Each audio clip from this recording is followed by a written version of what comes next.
জেলখানায় টাকা, সে একটাবার আমাদের সাথে কথা বলে নাই। এমনকি জেলখানায় জানেন বাইরে আমাদের অনেক টাকা আছে, কিন্তু ভিতরে যায় কিন্তু কারো কিন্তু সেই সামর্থ্যটা আমাদের নেই। তার উচিত ছিল আমরা যারা উল্লাপাড়া উপজেলা বিএনপির যুবদল ছাত্র দলের নেতৃবৃন্দ আছি ছিলাম, আমাদের ডাক দিয়ে নিয়ে এসে একটু কুশল বিনিময় করা, আমাদের একবেলা 2000 টাকা দিয়ে তোরা একটু ভালো মন্দ খা। এই কাজটা কিন্তু দুঃখের সহিত বলতে হয়, এই কাজটা কিন্তু সনদপুরের সাবেক মেয়র মিরু ভাই আমাদের ডাক দিয়ে করেছেন। আমরা কিন্তু অনেক জায়গায় তার এই সুনামটা করি, খাওয়াইছে মাত্র 2000 টাকা, কিন্তু তার কিন্তু সুনামটা আমরা কোটি কোটি টাকার করি। আমি বলতে চাই, আপনারা যেহেতু উল্লাপাড়া উপজেলা বিএনপির একটা বৈধ কমিটি আছে, জেলা কমিটি দিয়েছে, জেলা যদি অবৈধ হয় তবেই আমরা অবৈধ হইতে পারি।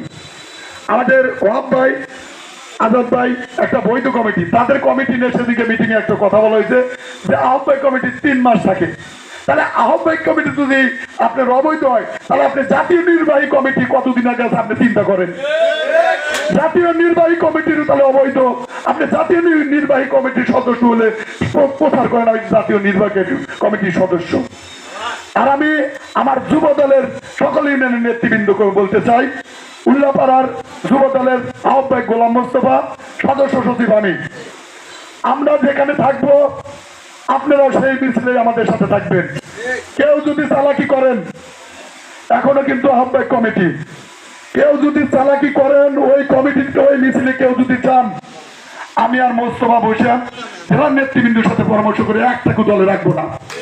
প্রত্যেক জনকে আমাদের যুব দলের সাথে যদি না আসেন, তাহলে কিন্তু আমরা যুব দল থেকে আপনাদের বের করে দেবো।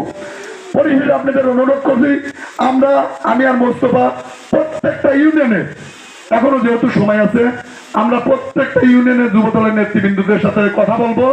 আমরা আশা করব 3 তারিখে একটা বিশাল র্যালি নিয়ে আমরা উপজেলা বিএনপিকে আমরা জানি যুব দলের পক্ষ থেকে একটা বিশাল মিছিল উপজেলা বিএনপিকে উপহার দিতে পারি।